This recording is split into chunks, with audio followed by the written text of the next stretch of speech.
Well, thank you, Dwayne. I just want to make sure, I need to explain our outfits here real quick because they think it's duck colors, which they are, but I would like to think they're Western too because they represent the far Western Pacific. Huh? Is that right? And the way these were custom made for us, a gift from a pastor and his wife, whom you'll see on the slides in just a moment. We had breakfast with them. They were the parents of our guide, our director, a guy I work with in the Oregon legislature and a lobbyist from the Marshall Islands named David Anatok. And we had breakfast with him one morning, and he came up in this beautiful orange shirt with flowers and white, and I commented on it. And because of that comment, they decided to do something for us. And we had to get them we went to a seamstress, and they'd picked out orange for us. So I'm thinking back home, my reputation, wearing orange. Charlie would never let me live it down, So I said, is there a possibility to change it to something green?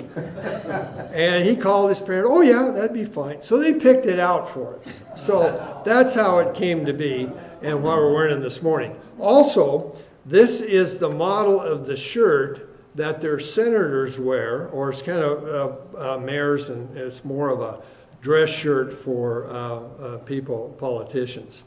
So anyway, I wanted to explain that to come clean for sure. In my freshman year as a senator in 2013, Margaret and I were staying in the Marriott Residence Inn in Salem. And in the spring of the year, we noticed a number of women dressed in these kind of dresses that were there in the hallway, the breakfast in the morning that's provided.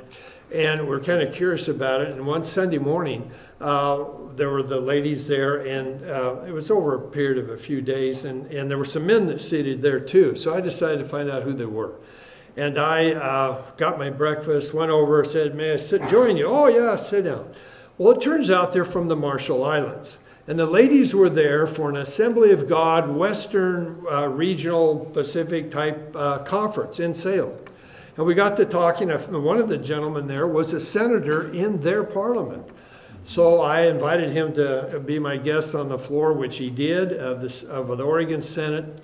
And I asked them, well, Sunday, church, do you have a church service? And they said, yes, it's at 4 o'clock at the Kaiser Community Center. I said, well, can my wife and I come? And they said, absolutely. So it's at 5 o'clock. We show up about 5 till. I'd never really been in that part of the city at that point. And I thought, boy, I hope we aren't going to be late. We walked in this big room, this kind of auditorium type thing. Nobody's there except a few people. And I said, oh, did we miss it? Did I get my time wrong? And they said, no, we'll get underway shortly. Well, after 6 o'clock, we were sitting there. They started, and that was my introduction to island time and our introduction. So, but it was also my introduction to a wonderful, wonderful group of individuals.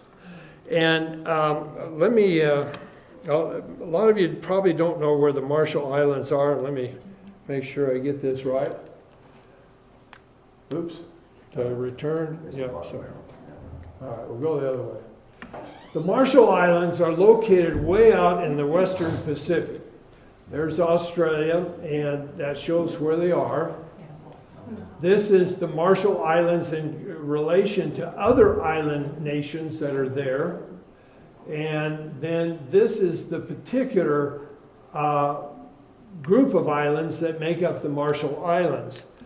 Now the three, go back here one, oops, I'll get this right yet. There are 3 countries there, the Marshall Islands, Palau, and the Federated States of Micronesia, that have formed a relationship, a compact with the United States. It's called the Compact of Free Association, or COFA.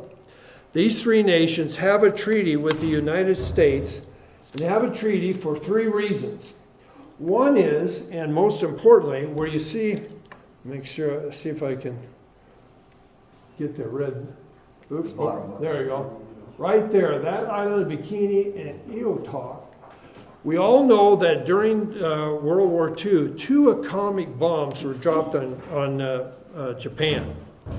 Well, folks, after World War II, the United States, in this island nation, and particularly in these 2 areas, dropped or exploded 67 atomic bombs. They were experimenting, they were finding, they would go out, they'd have them on a platform out in an atoll, they would detonate it, and so that island still, nobody can live on. All of the people that lived there were brought to other islands. It's still radioactive. A lot of drift came back into the other parts. And it was, we have a nuclear legacy that the United States is responsible for. That coupled with the fact that on this island right there is Kwajalein, is a major Air Force base, an anti-ballistic missile base. We have aircraft in the air 24/7, and it's our first line of defense from anything that might come from China or Asia or anything, an attack. So these 2 things caused the United States, and those 3 nations formed the Compact of Free Association. So in this compact, the people from these islands can come and go in the United States as they choose. All they need is a passport. They come, they work here. They're a tremendous labor force. They go to university here. And I found out in my district, the largest COFA population of any university in the United States is Eastern Oregon University. They're all here. They're wonderful neighbors. And so I began to be a champion for this group of people that what the contract says they have available for them in the United States, that we would make sure they have the same opportunity in Oregon.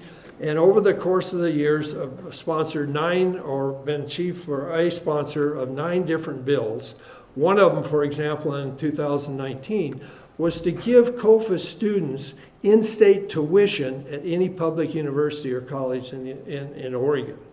So there have been 9 bills, and we were always, they were very appreciative of all the efforts, and they invited us to come. And we have, this year, we were able to do that when I received an invitation to speak at the Parliament. So we headed off. We had to fly through Honolulu and spend the night. Above us in the original slide was Majuro, which is, I'll go back here real quick. Majuro, right there, Majuro is this capital on that atoll, and that's where we spent the time, and that's where the National Assembly meets, the Parliament, and so that's us on the airplane. We arrived. Yokwei is the greeting, hello, welcome to the Majuro Atoll, capital of the Republic of Marshall Islands. As we walked there, they said, Senator, Miss Hansell, we would like for you to come. We didn't even get to the terminal. They landed, you can see how flat the atoll is. When we landed on the little reader thing in the screen you have, it said elevation 5 feet. So we were welcome there. These are all Eastern Oregon University students, alumni. These are all those that have come. They heard we were coming, and they wanted to give a special welcome to us. So that was really special. They had food for us. Right there in the lower right-hand corner was a whole bunch of sushi, of which I didn't partake, but... And this is David Anatok, the lobbyist in the United States, and also the one that he and his wife are living in Hawaii, ministering and helping folks there that have resettled from the Marshall Islands. And he and his wife flew in to be our guides and our director. Honey, you can point out his wife was right at the very back. Yes, and kind of in the black there. All right, we'll get this. That's her right there.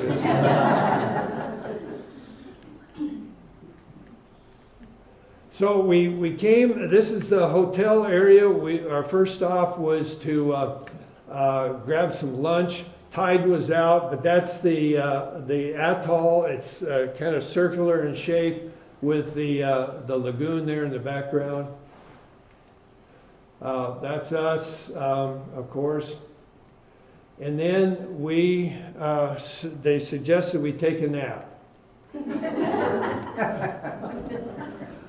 Margaret isn't a big nap person. I kind of tend to be.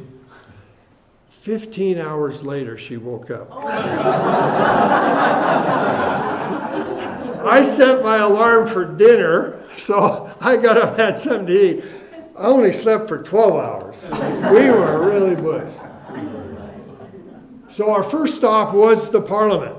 And this is, you'll see some of the material that we were given. Everything we brought, we were given as gifts. We're in the National Parliament. That's Margaret getting one of the necklaces put on. That's us there. This is the founder, President Amado Kabua. I am meeting here with, and I had already been presented. This is a necklace that we were told is kind of for dignitaries, politicians, people such as that. You'll see me with that on throughout the presentation but that's David Kabua, and in return, I gave him an Oregon wheat hat, We were told we got to bring something at the very last moment, be good to have it, so I went down to the Wheat League and got a bunch of pins and bought some hats, and every dignitary or every political leader, major one in the Marshals has one of those. Margaret was a recipient of that little flower, all handmade, hand woven, right there in the front so. This is their parliament. That's the speaker's podium. It's a unicameral. They only have one body. 33 senators shaped in a kind of a horseshoe, the parliament. They're called senators there. This is kind of a bigger scene. I'm greeting, it was before the meeting started, she is the immediate past president, Hilda Heine, a doctor of education. She did her undergraduate work actually at the University of Oregon, hence the colors of the hat I chose for her to receive. This is me waiting to address. I spoke from this particular podium. I found out that I was the first person ever invited to address, other than members, the Parliament. So that was an honor. Afterwards, I got a standing ovation, and they said, "Senator, Miss Hansell, please come. We want a group picture." So that's us there at the podium with the Speaker and all the members of the Parliament. We then went to the next stop was at the Marshall Islands Museum, and we learned a lot about the culture there. This is the director. I was looking for my little turtle. Where did I go with that? Anyway, I wanted to buy something there. I guess I left it in the car. Or did it here? Maybe it's here. No, well, anyway. It didn't matter because I got a picture of this lady and I'm holding the turtle I bought, but it didn't come up on the slide. So anyway, we were invited to have lunch at the ambassador's home for the Marshall Islands, U.S. ambassador. Our heads are kind of cut off, but he's to my immediate left, and right there, former basketball player in South Carolina, in Georgia. And the anatochs are there between us, and then the assistant, he's the acting director, ambassadors. The ambassador's still waiting for Senate confirmation. On the island, or on the atoll, the beautiful place, but I had never been invited to have lunch with the ambassador of any country before, so that was kind of fun. And she purposely wore green and yellow. Yeah, she's from Oregon, I think. She heard that we were. Oh, that's another. Well, that shows shows us our heads a little better. This was really an exciting opportunity for us. We went to it. This gentleman he's taken troubled youth from all the atolls around, brought them in, and the means of transportation were these outrigger canoes. It's still a major form out in the, and they're fishermen. But gasoline is $15 a gallon. Ice is really hard to get in these outer places. So he's put together this, it's called Canoes of the Marshals. And what they do, it's sort of like, I was using the analogy in the United States, if somebody had a hot rod shop or something, bring kids in to help them learn the mechanics, how to operate, how to use their abilities to develop cars. And well, he's doing this for canoes. And because they can't afford, they're fishermen, but they can't afford to pay for the gasoline alone or the ice to store the fish. So he's brought them in. They're custom making these canoes. This is a big one that has a panel, so the energy for the motor comes from the sun, solar panels. But they're building these. The people build them, then they go back to their islands, and they're major parts of the economy there.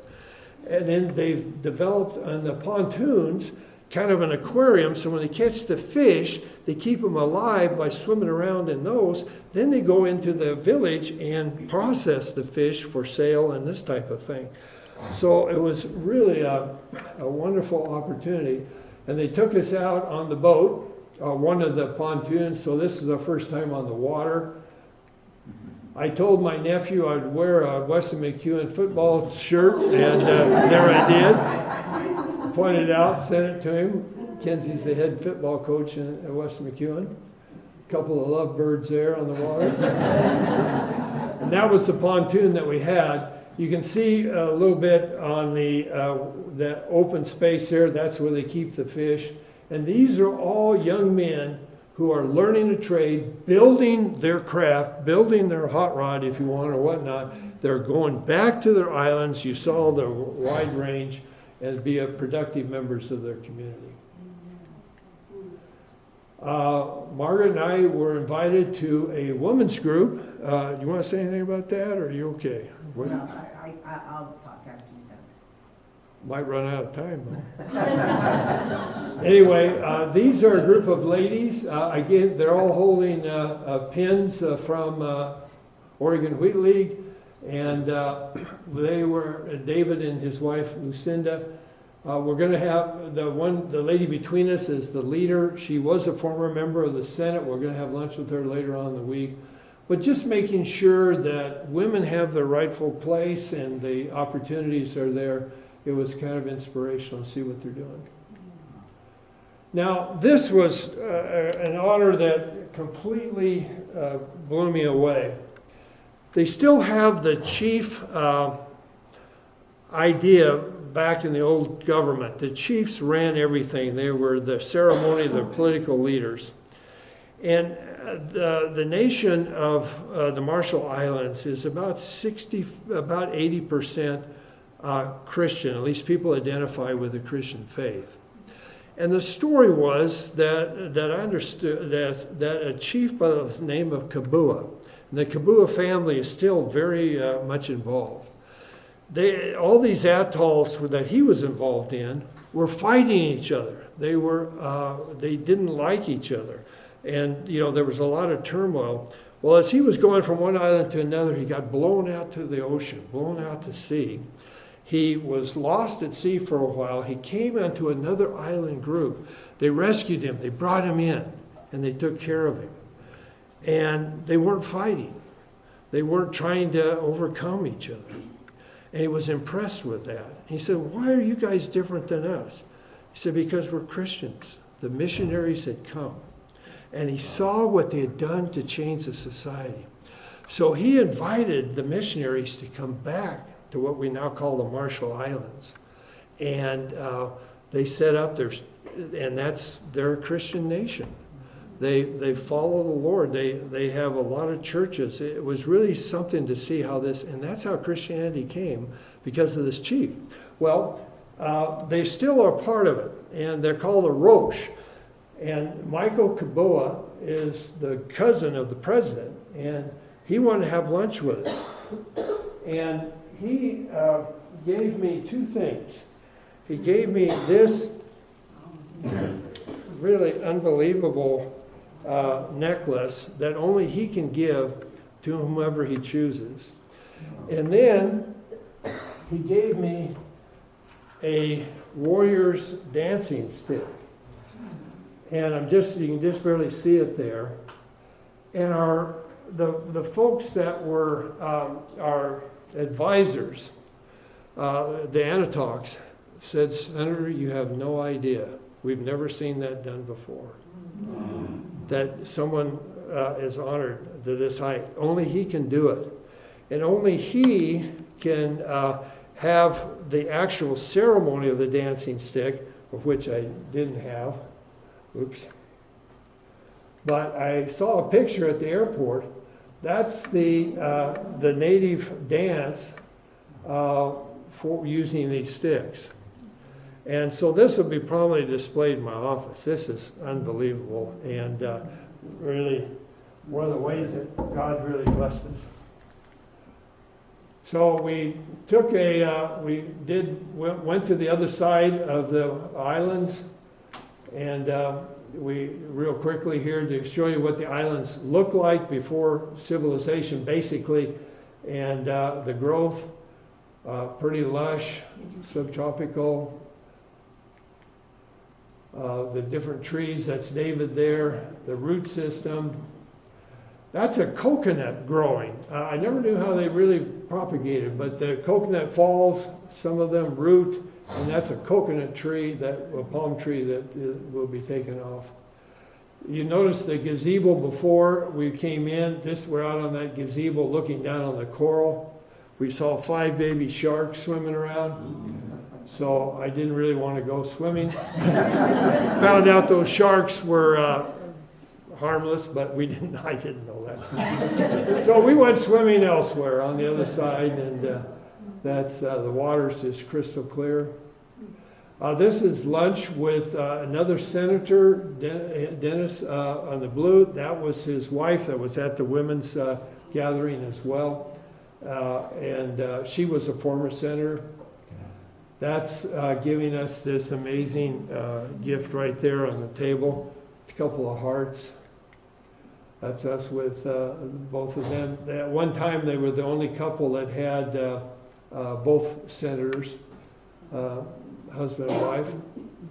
This was a church that on our last Sunday we were there. We went to church, David's Anatoch's father's church. That's the altar area. And my interpretation of what was behind the cross there starts off red, gets a little, and then it's white on the right. The verse that says, "Though your skins be red as scarlet, they shall be as white as snow." And I kind of think that's like coming to the cross and continuing on. That's David's father preaching. And while we didn't understand any of the words or even the hymns, we sometimes knew the tune, and we could kind of hum along. We were invited to stand, to come up afterwards. They were the ones that gave us these gifts of shirts and dress to address the assembly. We did. We shared our testimonies. We gave how much they meant to us. And Margaret speaking there, we both shared. And then every member of the congregation came up and shook our hands. And their tradition is to give an offering. They had a little basket there, and it was pretty amazing. That's David and Lucinda and us, and after the service. We had lunch. This is Kenneth Keaty, the Speaker of the Parliament, the one that invited us to come. And they wanted to have lunch. That's his wife, Teresa. They go to the Assembly of God Church. He shared that he had just been in the prison sharing the gospel, and several inmates there prayed to receive Christ. And then he came to us in the airport and stayed with us until we were off safely on the plane. We're back in that reception room. And then, like I say, as the sun slowly sets in the west, that ends my presentation. Margaret, you want to share anything real quick? Sure. Well, why don't you go back to where the picture of the church ladies are, or just the people where they're giving. Well, as you can tell, my dress is one that they wear. You probably saw, and that's what I was hoping he'd be able to get to. But don't go away. Yeah, there you can see how colorful they are, and you'll notice the length of the dresses. There, nobody wears anything higher. I had to scrounge around to find dresses. Nobody wears pants on the island. Women. They just don't do it. No, women. Yeah, the men do wear pants. They don't ever wear pants? No, they don't. I never saw anybody in pants. And again, that goes back to their Christian tradition. And of course, you also would notice that every woman has long hair, and here I come with my short hair. And I felt so, and I had just gotten it cut right before we left. And the lady cut it as short as it's ever been. And then I got to thinking, because it goes back from a biblical thing about women not having short hair.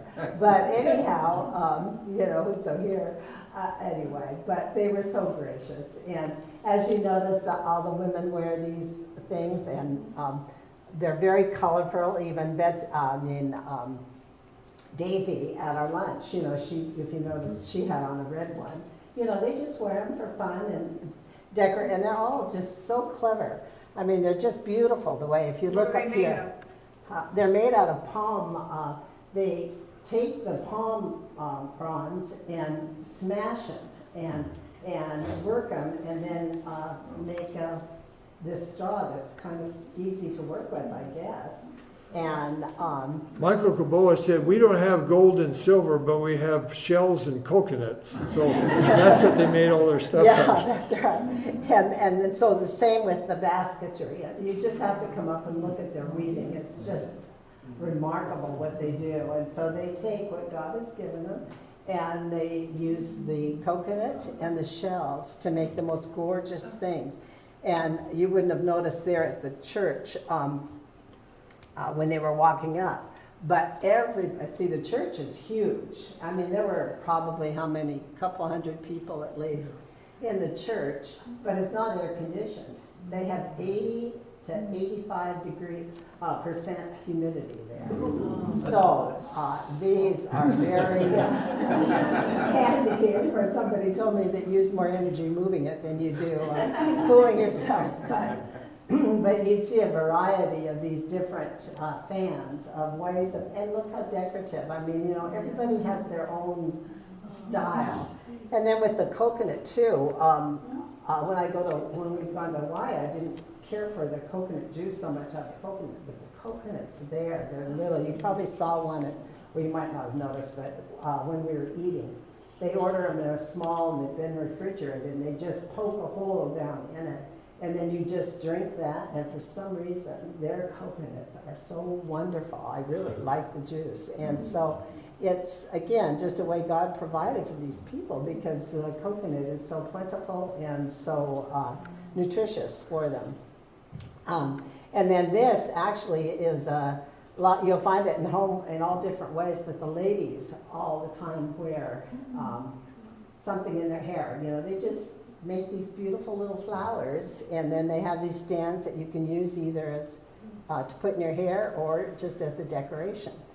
And and then the baskets, and anyway, but one of the things that really impressed me was to see these young people that choose to come back to their art, and that something is going there, even though when you first land, and we were in the city, in the town, It's not real impressive just because you're surrounded by salt water. And you know what happens? Salt deteriorates so many things. And so they're rusty looking. A lot of them are abandoned. People might start houses, different things like that. So it's not like you're going to a resort, you know, where it's just all gorgeous and beautiful, even though the land itself is that. And there are those places as you drive out. And there's such an interesting way as far as way land is passed on from one family to another, so that really it's almost like a feudal system.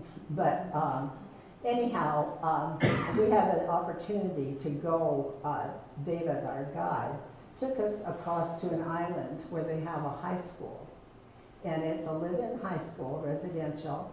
And that's where he went to school, and his parents had started the school. And it's just an interesting concept, you know, that the kids just live there the whole time. The guys, they'll have class, let's see, how is it? They can have class together, the combined sexes, but then after school, they don't socialize at all. So it's you know, yeah, it's real interesting, but one of the things that God just really laid on my heart was that they have this decrepit bathroom for the girls. It's just where they have to shower, and it's just falling apart. The guys have a nice one. But anyhow, God just laid on my heart to see if we as a church might be interested in helping them get a girls' bathroom. And that would be, you know, and again, by our standards, it certainly wouldn't look like even our, you know, it's just different. But giving them something that would be, that they could use, that would be a lot more functional and easier to use. And to see if we as a church might combine with the Marshallese over there. I don't know anything about it. I don't know how they do it. I don't know how much it costs, anything like that. But just that we could have a part in their lives, because, you know, they're an isolated nation, and yet they're so content with what they have. And they have so much fun, you know, in picking out materials and in their worship services and different things like that. But I know life is hard, and you saw that women's group, and there is abuse, you know, both sexual and physical, between the men and women and children, and just like the situations that we have, I'm in sin, you know, that's what happens. And so they're not a perfect nation, but they are a nation where people love to come back.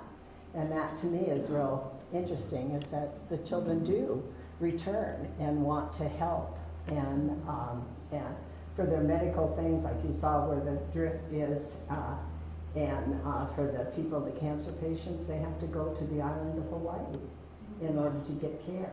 And the cost for the airplane rides is tremendous. And so people, you know, think of how many times you have to go to the doctor when you have something like that. And it's just, I mean, there are a lot of issues that I think we as a country of plenty could really help. And they're forgotten people, I think, because they're stuck out there. You don't have a whole lot, you know, it's an 11-hour trip. And so anyway, but I would really challenge us to, as I find more information, maybe I can let us know, and if you all would be interested in becoming involved as a church with this particular school. And again, it's a Christian school, and David is a great representative, and maybe sometime when he's in Salem, we can get him to come up here and share too. But anyway, God has blessed that country. He has, and He has blessed us by allowing us to be there and to see what's going on. And I'm thankful for Bill, who did take the step and want to go forth with helping them get even more service. So maybe we'll even have some of the students from EOU come over and come to church with us and share a little bit about some of their goals. So it could be a really nice fit of learning more about a different people group. So anyway, thank you. Annie. I didn't put that was another island thing. Maybe we could put together a presentation on the school and see if the church would like to have a point later on. And by the way, I did find my coconut turtle. I brought it up here so I wouldn't forget it. And as we conclude, turn it back over, Pastor, I would like to give you from the Marshall Islands, And I'll give you that. bolo tie there, handmade. Thank you, sir. You bet. And we have one there for Isn't that great? thank you.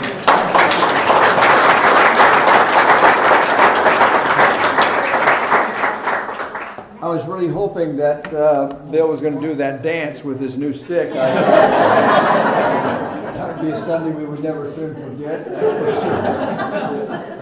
Thank you for a great job, and great. We're gonna sing this in the sweet by and by. I think that's where it starts. There we go. We're going to stand as we sing this, shall we?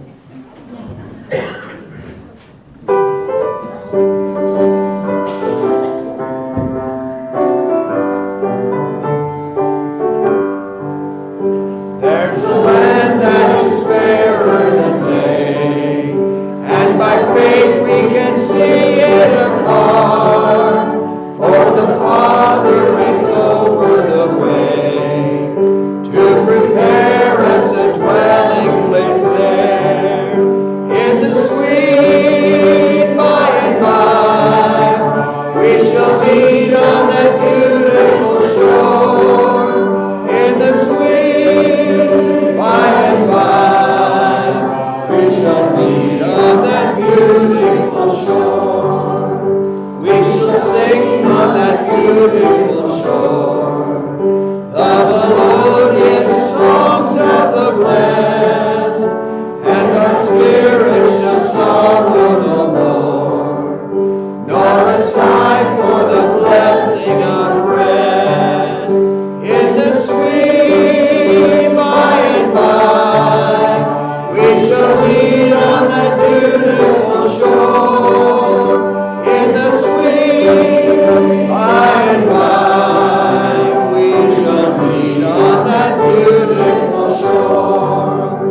To our bountiful Father above, we will offer our tribute of praise for the glorious gift of His love and the blessings that follow our days. In the sweet by and by, we shall meet on that beautiful shore. In the sweet by and by, we shall meet on that beautiful shore. Very good. I want to thank Michael for coming and sharing today, and David for bringing the ropes and letting me make a fool of myself. And for you being here today. What a great day. I saw some really good looking biscuits and gravy go through there. We were watching to see if anybody left early to sample the treats, but thank you for being here today. Let's be blessed. Lord, thank you for this body of people. May your grace rest upon them in powerful ways. May you inspire them, encourage them, whisper in their hearts to remind them of how precious and special they are to you. And may you always keep us in tune with what you're doing where we are, so that we can be obedient and adaptive and responsive to you in every way. And may we never forget that the Lord is with us. And also with you. Amen? Amen. God bless you. Thank you, Bill and Margaret, for sharing. Come in and enjoy some great fellowship together. God bless you.